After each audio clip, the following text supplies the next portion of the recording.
Enertalk, une série audio présentée par Enerplan, le syndicat des professionnels de l'énergie solaire, en collaboration avec le salon Bipositive.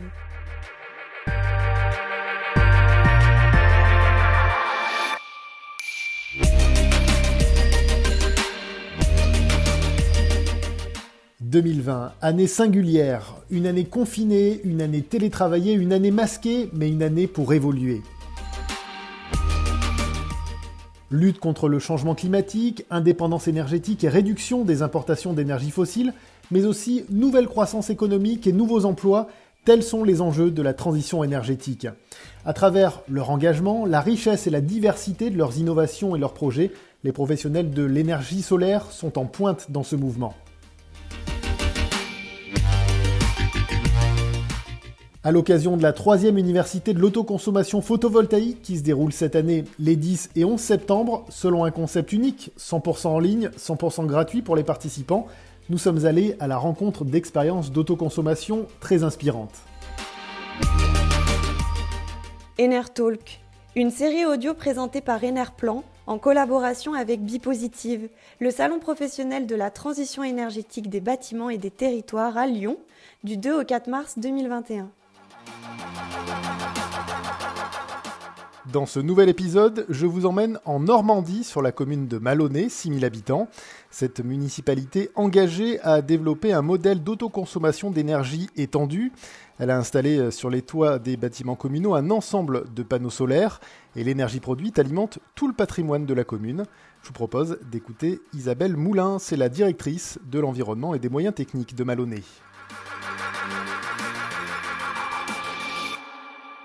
Bonjour Isabelle Moulin. Bonjour. Alors, je pose la question qui ouvre traditionnellement ce podcast. Est-ce que le soleil brille en ce mois de septembre sur la Normandie et en particulier sur les toitures de Maloney ?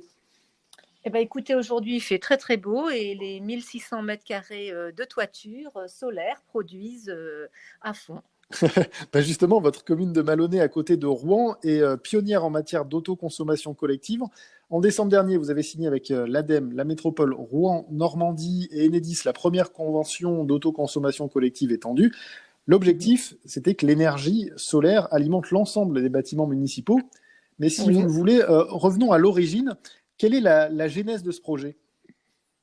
Écoutez, on est une commune d'un peu plus de 6000 habitants qui est fortement engagée dans une démarche de développement durable. Depuis déjà 2010, on a souhaité s'engager dans le label Citergie qui est porté par l'ADEME et qui nous a permis de structurer un plan d'action autour des domaines de la transition énergétique, écologique, la biodiversité. Et très vite, on s'est rendu compte que un des domaines sur lesquels on n'était pas très en avance était sur le déploiement des énergies renouvelables.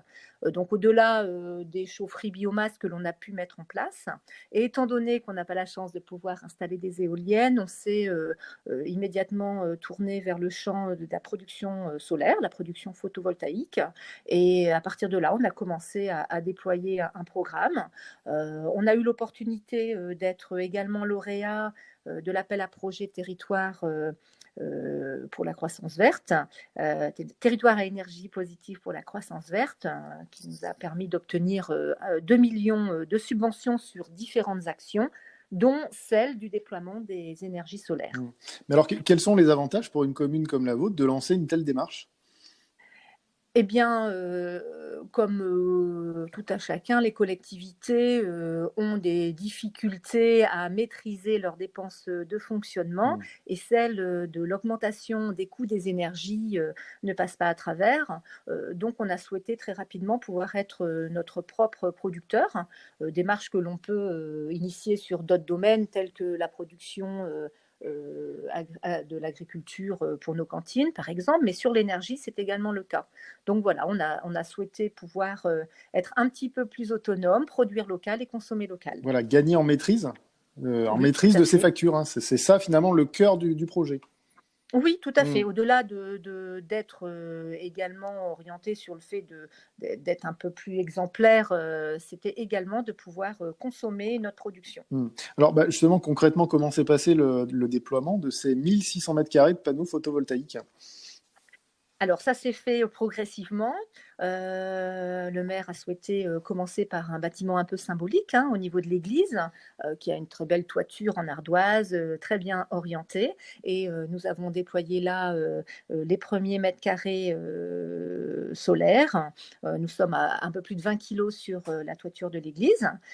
Ensuite, on a poursuivi avec des groupes scolaires, écoles maternelles et écoles primaires, sur un boulodrome solaire également. Comme quoi on peut conjuguer des engagements politiques, de créer un boulodrome pour le club de pétanque qui était très actif, tout en profitant de cette surface pour produire de l'énergie. Et justement, alors, quelles ont été les réactions des habitants? Vous coiffez, par exemple, l'église de panneaux photovoltaïques. Ils ont accepté facilement, ils soutiennent ce projet. Quelles ont été leurs réactions?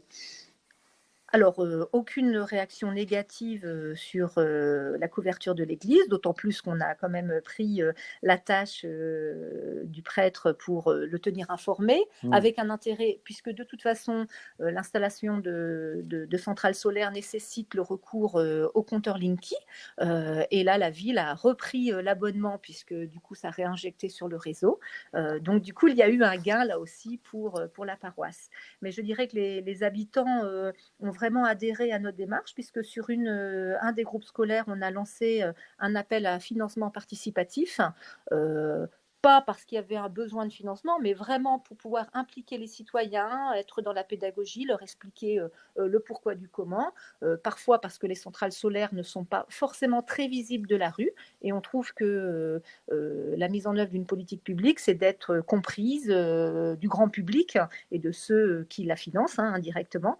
Donc on avait fait lancer un appel, un financement participatif qui a eu un très très grand succès, et du coup on est ravis de pouvoir dire que sur un de nos groupes scolaires, c'est les habitants, enfin une partie des habitants de la ville qui ont financé le projet. Donc l'idée, c'est vraiment de faire comprendre tout l'intérêt de ce type de démarche, tant financière, mais également du point de vue du développement durable. Vous sentez que finalement, vous participez à une certaine prise de conscience du grand public sur toutes les questions qui sont liées à la transition énergétique avec ces installations qui sont très visibles? Oui, tout à fait, d'autant plus que ça fait partie de notre ADN que de communiquer auprès des actions de la ville, puisque, comme je le dis, il faut qu'elles soient comprises, il faut qu'elles soient entendues, acceptées. Et au contraire, c'est une certaine fierté, je pense, de la part de la population, que de comprendre que toutes les actions qui sont mises en œuvre peuvent être économiques, écologiques, esthétiques aussi. Sur une des centrales solaires, sur un groupe scolaire, on avait un architecte, puisqu'on avait une restructuration un petit peu plus globale de l'école, et du coup on a mis des panneaux solaires verts pour aller un petit peu avec le ravalement qui avait été fait. On a souhaité montrer qu'il n'existe pas une seule solution, mais bien un champ des possibles, que l'on peut mettre des centrales solaires intégrées, bien évidemment, ou en superposition, ou sur des toitures terrasses, qu'il n'y a pas une seule solution.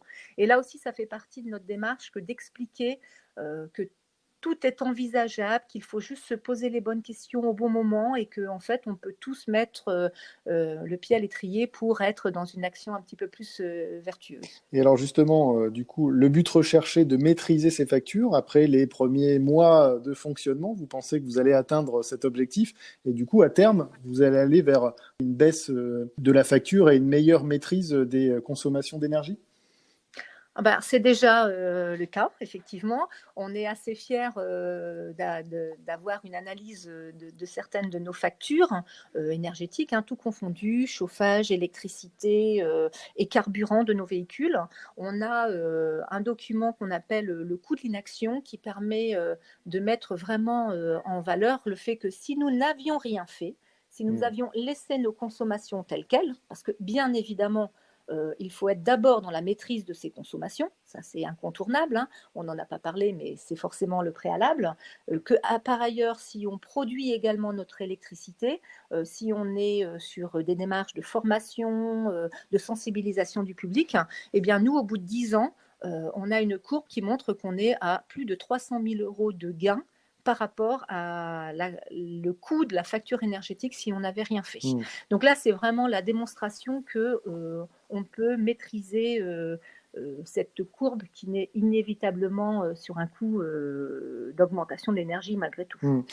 Du coup, votre projet est très inspirant, mais justement, aujourd'hui, qu'est-ce qui pourrait permettre d'accélérer des projets comme vous l'avez fait?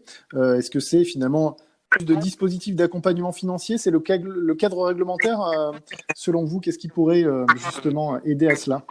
Alors, en fait, de démocratiser le déploiement des centrales solaires, c'est effectivement quelque chose qui nous tient à cœur parce qu'on a apporté la preuve pour nous que c'est effectivement intéressant. C'est vrai que administrativement, il y a quand même des démarches qui peuvent être un petit peu lourdes. Et là, il est certain qu'il y a des EPCI qui pourraient aider, accompagner, porter, comme il existe des accompagnements au niveau énergétique, il pourrait y avoir des accompagnements administratifs sur les documents qui sont à mettre en place avec Enedis. Enedis, pour nous, a été un partenaire privilégié dans le sens où je pense qu'on a grandi ensemble dans la découverte des écueils techniques ou administratifs, d'analyse des données au fur et à mesure. Il n'empêche que c'est quand même des démarches qui peuvent rester lourdes et pour certaines petites collectivités, petits maîtres d'ouvrage, qui ont pourtant des patrimoines extrêmement intéressants. Hein. Il y a rarement des communes où il n'y a pas un gymnase, une mairie ou un centre technique qui peut très bien accueillir des centrales solaires. Donc, il y a vraiment une nécessité d'accompagner, de dédramatiser un petit peu toute cette notion de démarche administrative.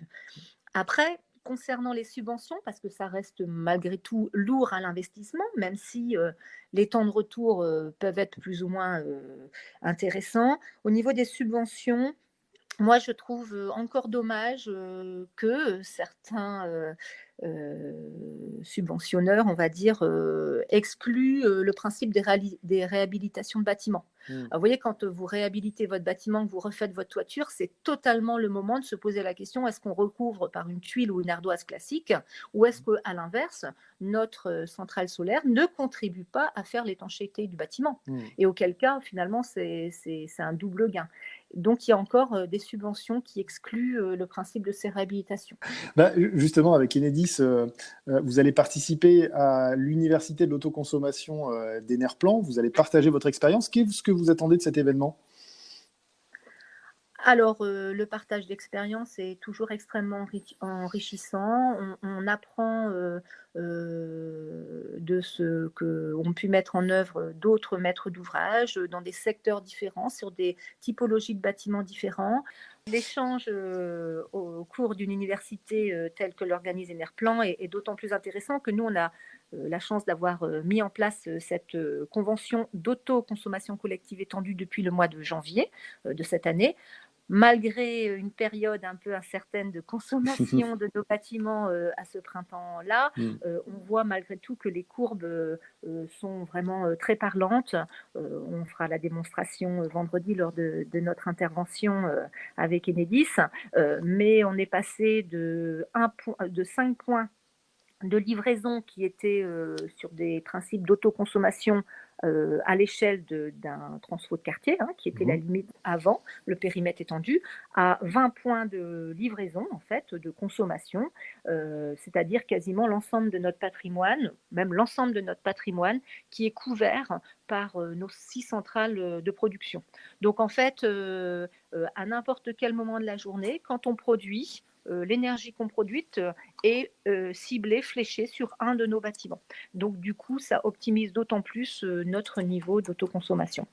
Donc, notre projet, c'est vraiment de produire local, consommer local, y compris sur l'énergie. Ouais, un partage d'expérience qui promet d'être passionnant. J'en profite pour rappeler que l'université de l'autoconsommation aura lieu les 10 et 11 septembre 100% en ligne. Rendez-vous donc sur le site web d'Enerplan. Merci Isabelle Moulin. Merci.